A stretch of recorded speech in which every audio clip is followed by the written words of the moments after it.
Hello guys, I'm Professor Rishi Pandya. We are welcome to my video lecture series of geotechnical engineering. Uh, from the last lecture, we are in the introduction chapter, right?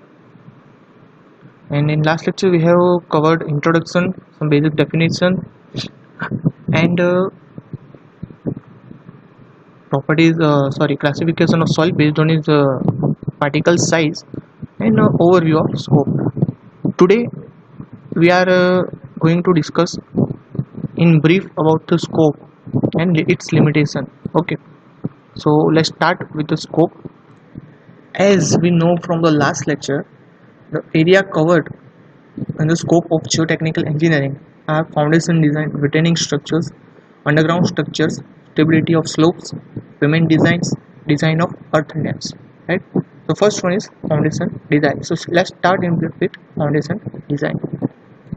So what is the foundation? Foundation is an important element of all civil engineering structures. Every structures like building, bridge, dam, highway, tunnel, canal is founded in or on the surface of the earth. Foundations are transporting the load of the superstructure to the beneath of the soil. So there are two types of foundations. Okay. First one is shallow foundation, another one is deep foundation. So from the figure here, when the width of footing, okay, is greater than equal to the depth of footing, right? When the depth of footing is less than equal to the width of footing, the foundation is considered as a shallow foundation. Okay.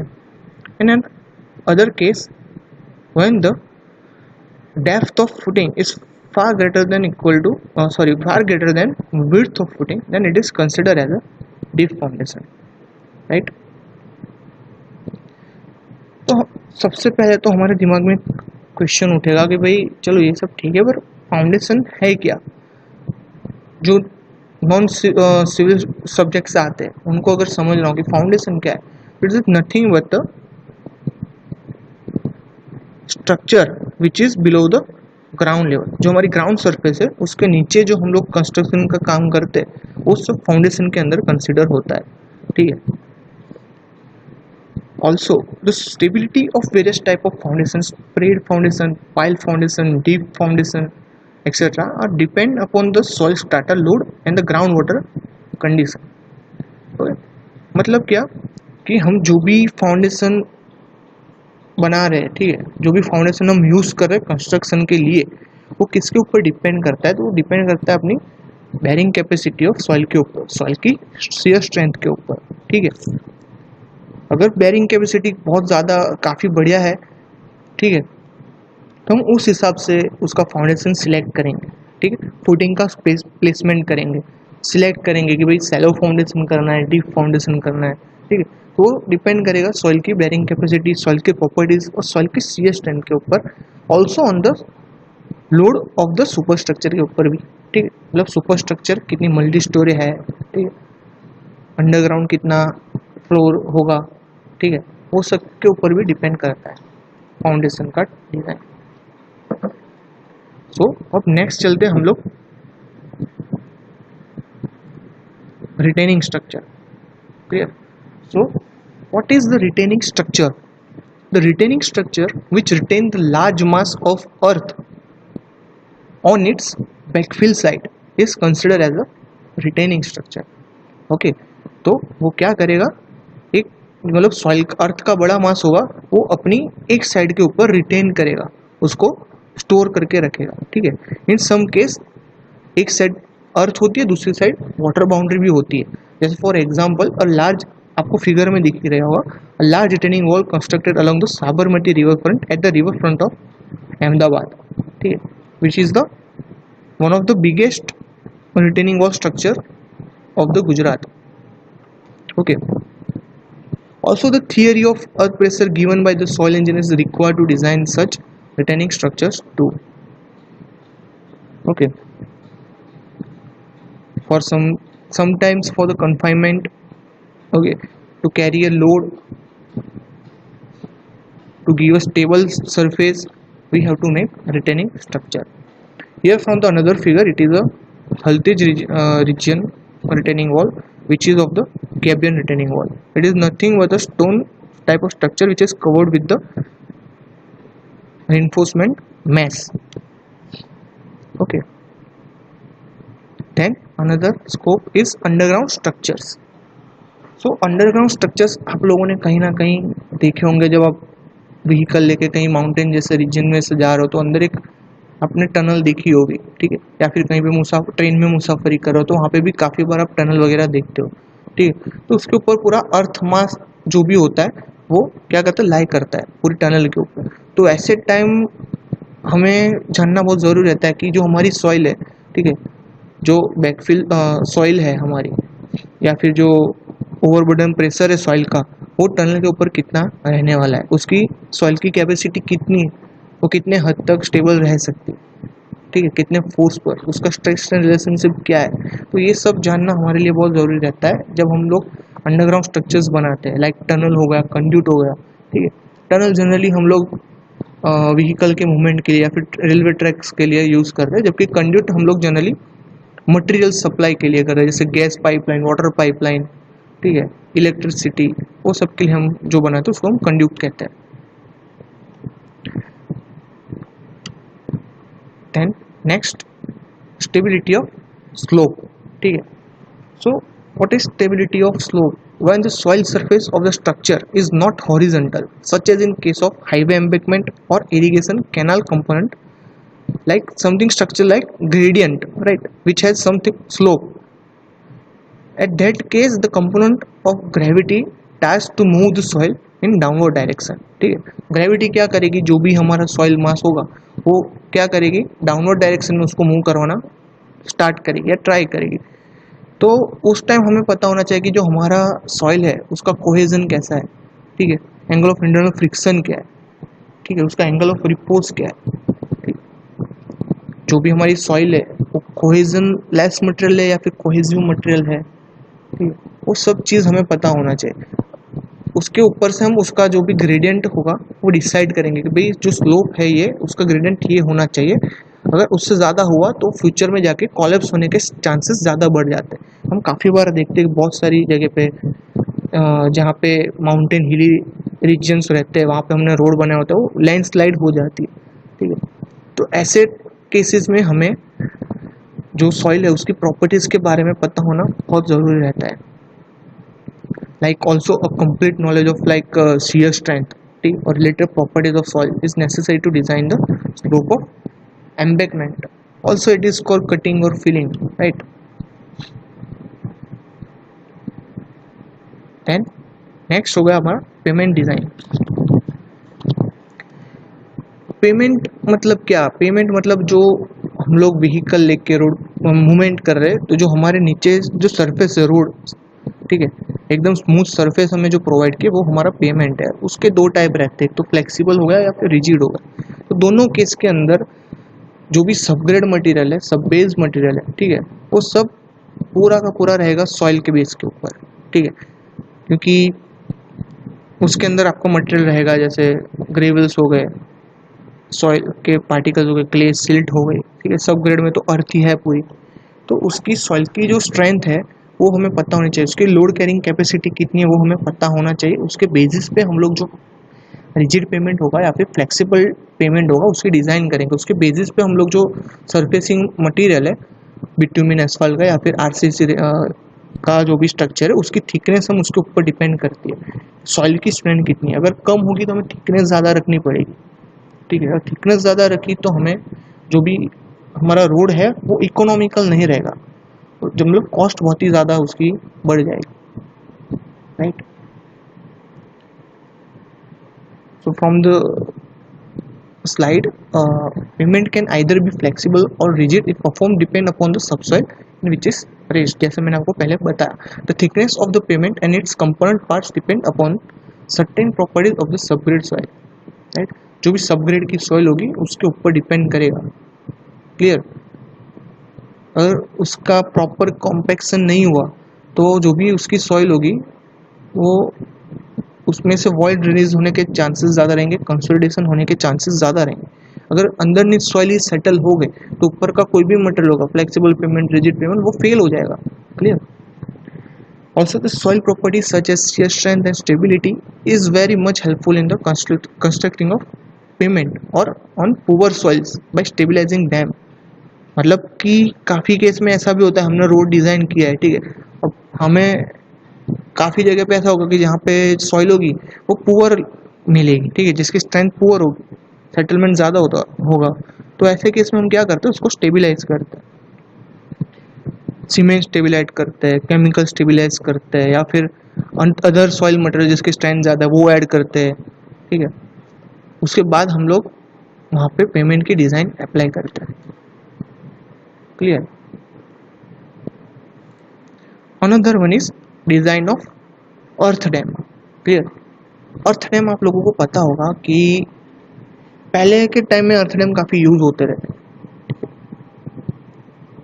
आजकल तो reinforce concrete dam हो गए, जियो textile dam, जियो reinforcement वाले भी dam बनने लगे अब तो, ठीक है।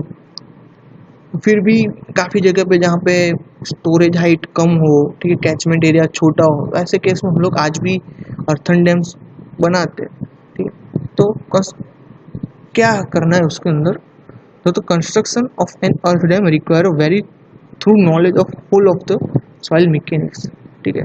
प्रॉपर नॉलेज हमें पता होना चाहिए कि जो हमारी सॉइल है, ठीक है, कोर के अंदर कौन सा मटेरियल यूज़ करना है, दोनों साइड्स पे कौन सा यूज़ करना है, ठीक है। अगर शेयर की प्रोवाइड कर रहे हैं तो कहाँ पे कर रहे हैं, ठीक है, क्यों कर रहे हैं, राइट।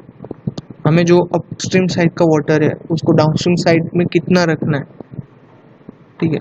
तो वो सब डिपेंड करेगा अपनी सॉइल की प्रॉपर्टीज के ऊपर। Also it is require the determination of various physical properties of soil such as density, plasticity, some characteristics like permeability, compaction characteristics, like वो सब का भी स्टडी करना बहुत ज़रूरी रहता है। क्योंकि हम जब डैम बनाएंगे तो जनरली हम लोग डैम जो सॉइल होगी उसके optimum moisture content and maximum dry density के ऊपर ही कॉम्पैक्ट करते हैं, ठीक है। तो सॉइल की प्रॉपर्टीज उस टाइम हमें बहुत यूजफुल रहती है कॉम्पैक्शन के टाइम।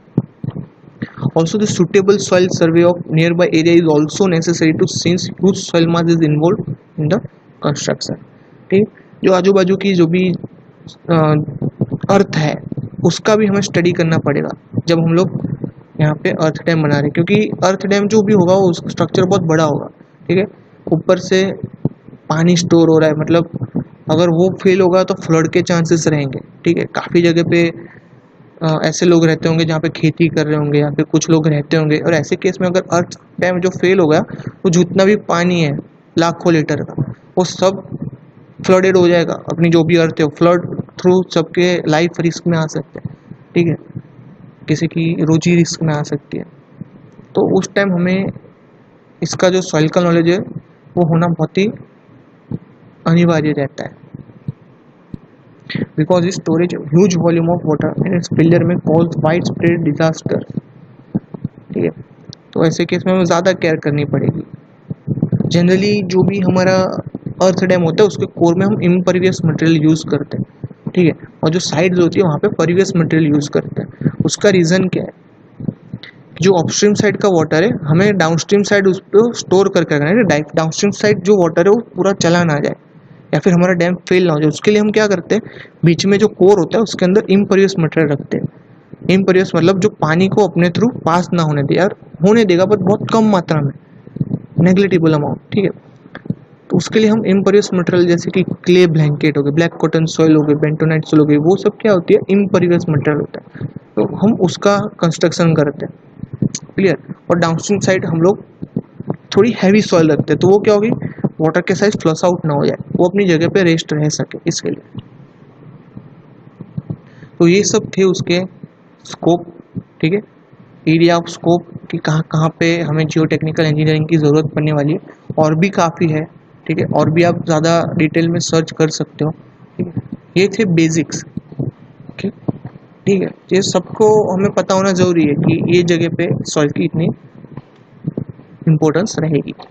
नाउ हम लोग बात करेंगे लिमिटेशंस के बारे में कि ये तो ठीक है, स्कोप हमें पता चल गया, लिमिटेशंस क्या है। तो first one, solution of the theory of elasticity cannot be applied directly as the soil does not possess a linear stress strain relationship। मतलब जो भी हमारी सॉइल है उसका ऐसा नहीं है कि जो भी स्ट्रेस स्ट्रेन रिलेशन, मतलब जितना स्ट्रेस देंगे उतना ही उसके अंदर स्ट्रेन जनरेट होगा, ऐसा नहीं। ठीक है, वो फ्लक्चुएट रहता है, लिनियर लाइन कभी नहीं मिलेगी हमें। ठीक है, plus as the soil at every location is different, the result and experience from one project cannot be directly applied to the other project। उसका मतलब क्या है कि आज कहीं पे हमने कंस्ट्रक्शन किया है, ठीक है, तो वो एरिया के जो हमने फाउंडेशन डिज़ाइन, सॉइल टेस्टिंग किया, सुपर स्ट्रक्चर का जो हमने डिज़ाइन किया उसके बेसिस के ऊपर से, ठीक है, तो वो सेम टेक्निक हम उसके बाजू में कहीं पे नहीं कर सकते नज़दीकी एरिया। क्यों? वहाँ पे भी हमें कंपलसरी नए टेस्टिंग करने पड़ेंगे, नए रिजल्ट एनालिसिस करने पड़ेंगे, नए डेटा लाने पड़ेंगे। ठीक है, क्योंकि सेम कभी नहीं होता, वाटर टेबल शायद फ्लक्चुएट होता होगा वहाँ पे, तो वो भी हमें चेक करना पड़ता है। ठीक है, तो ऐसा नहीं है कि एक जगह पे हमने किया तो हाँ हम रेफरेंस ले सकते, लेकिन सेम टू सेम हम वहाँ पे नहीं कर सकते। So every time we have to take new data, doing new result analysis and give the simple empathy about the project. Also, the strength and the behavior of soil depends upon the pressure, drainage, climate condition and many other factors। ठीक है, तो ज़रूरी नहीं कि अगर हमें यहाँ पे अच्छी क्वालिटी की सॉइल मिली है, ठीक, तो उसकी जो स्ट्रेंथ है वो सॉइल की स्ट्रेंथ हर एक जगह पे फिक्स नहीं रहती। क्यों? क्योंकि हर एक जगह पे सॉइल का ओवरबर्डन प्रेशर वो सब अलग रहेगा, सुपर स्ट्रक्चर का प्रेशर अलग रहेगा, ड्रेनेज कंडीशन अलग रहेगी, क्लाइमेट कंडीशन सब डिफरेंस रहेगी। ठीक है, जैसे कि यहाँ पे हमें वेल ग्रेडेड सॉइल मिल रही है, ठीक है, उसकी स्ट्रेंथ हमें कुछ मिल रही है, वही सेम वेल ग्रेडेड सॉइल अगर मैं एरिड रीजन में गया तो वहाँ पे उसकी कुछ स्ट्रेंथ अलग मिलेगी। ठीक है, सेम नहीं रहेगी। Also the properties of soil like density, pressure, shear strength, bearing capacity etc can change with the depth of soil। मतलब जैसे जैसे हम डेप्थ में जाएंगे वैसे वैसे ये सब जो प्रॉपर्टीज मैंने आपको बताई वो चेंज होती रहेगी, फिक्स नहीं रहेगी कि भाई यही रहेगी। हर एक डेप्थ पे कुछ आपको नया देखने को मिलेगा।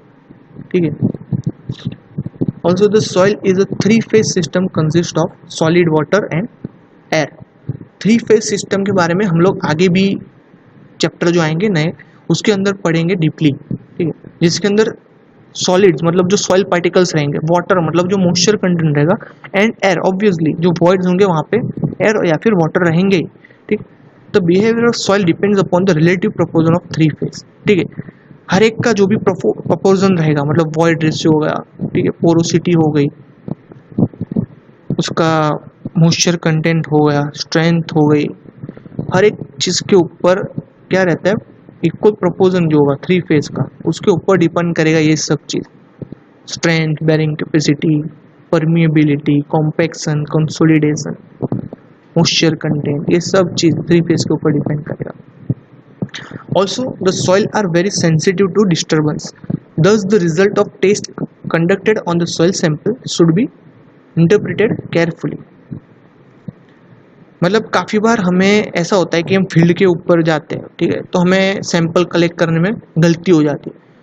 ठीक है, 2 टाइप के सैंपल हम लेते हैं, तो डिस्टर्ब या फिर दूसरा अनडिस्टर्ब सैंपल। तो काफ़ी बार हम क्या होता है जो डिस्टर्ब और अनडिस्टर्ब सैंपल लेते हैं ना, उसमें कुछ ना मतलब अनडिस्टर्ब सैंपल लेना बहुत डिफिकल्ट रहता है, क्योंकि उसके अंदर कुछ ना कुछ हमें डिस्टर्बेंस मिल जाएगा, फीसस रह गई, तो उसके जो हम रीडिंग लेंगे, राइट, उसमें अगर चेंजेस आए तो पूरी जो डिज़ाइन करेंगे हम लोग, वो लोग डेटा का एनालिसिस करेंगे, सॉइल की बेरिंग कैपेसिटी कैलकुलेट करेंगे, फाउंडेशन डिज़ाइन उनको बताएंगे कि भाई आपको ये फाउंडेशन लेना चाहिए। तो हर एक चीज़ अगर हमने स्टार्टिंग में ही गलती कर दी तो लास्ट तक वो गलती रहेगी। तो ये हर एक चीज़ हमें ध्यान में रख के इसको करना। ऑल्सो हमें काफ़ी डेप्थ पे जाना रहता है कंस्ट्रक्शन के अंदर, ठीक है, तो उसके जो इक्विपमेंट रहते हैं वो भी काफ़ी कॉस्टली रहते हैं एक्सप्लोरेशन के। ठीक है। काफ़ी डेप्थ तक जाने के लिए हमें जो इक्विपमेंट यूज़ करने हैं उसका भी मेंटेनेंस और वो सब ज़्यादा रहता है, तो वो भी एक डिफ़िकल्ट है कि भाई मटेरियल जो हमें सॉइल सैंपल लेना है वो निकालना भी बहुत एक रिस्की काम, मतलब बहुत डिफ़िकल्ट काम है। तो ये सब उसके लिमिटेशंस हो गए। सो गाइस बस आज के लिए इतना ही। होप आपको ये लेक्चर पसंद आया होगा। अगर पसंद आया है तो आप इसको लाइक करें, कमेंट करें और सब्सक्राइब करें। Thank you and let's see you in another lecture. हाँ, एक मिनट, लेक्चर कंप्लीट करने से पहले मैं आपको एक और माहिती बताना चाहता हूँ। तो हमारा टॉपिक आज यहीं पे कंप्लीट हो जाएगा, फंडामेंटल यूजेस ऑफ सॉइल। ठीक है, मतलब उसके यूज़ कहाँ पे आएंगे वैसे भी मैंने आपको स्कोप में समझा है, पर दूसरे जो मतलब in civil engineering there are two fundamental uses of soil mainly as a construction material and another one is as a foundation. ठीक है, कंस्ट्रक्शन में कहाँ पे रहेगा, हाईवे एम्बैंकमेंट हो गया, रेलवे एम्बैंकमेंट हो गया, अर्थन डैम हो गया, या फिर फिलिंग और लो लाइंग एरियाज। जबकि फाउंडेशन कैसे, जैसे बिल्डिंग का फाउंडेशन, ब्रिज का, हाईवे, टनल, कैनाल, डैम, हर एक के फाउंडेशन, रिटेनिंग वॉल। ठीक है, तो ये सब आएगा फाउंडेशन के अंदर, उसके फंडामेंटल यूजेस रहेंगे। क्लियर, बस ये एक टॉपिक समझाना था। ठीक है, thank you for watching the video, let's see you in the next lecture.